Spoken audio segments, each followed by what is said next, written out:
大堂中医酒店今年的月饼口味真特别，先莫甲人去讲是什么口味，互伊家己试看卖。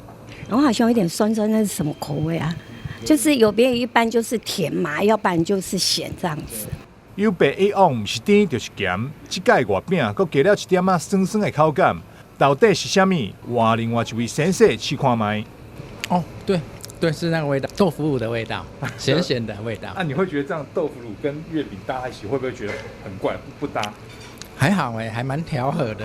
对啦，就是咱食糜上爱配的豆乳啦。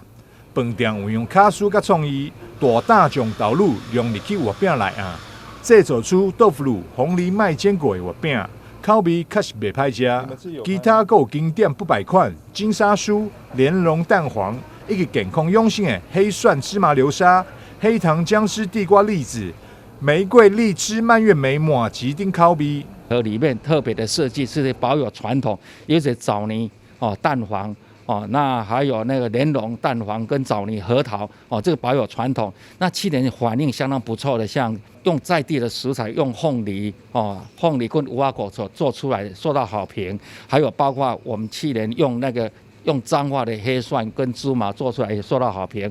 那今年我们特别在创造新的那个品牌，那就是也是利用在地的食材去做，一个是用玫瑰玫瑰荔枝还有麻糬做出来的，比较属于大众化，年轻人都可以接受。另外还有用在地的黑糖，台糖的黑糖跟地瓜所做成的。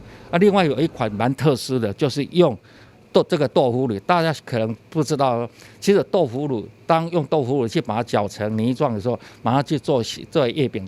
月饼其实它的口味有点带咸，还有带点甜度。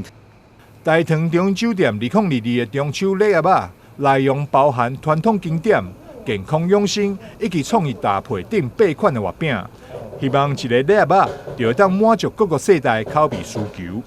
台南新闻张硕维采访报道。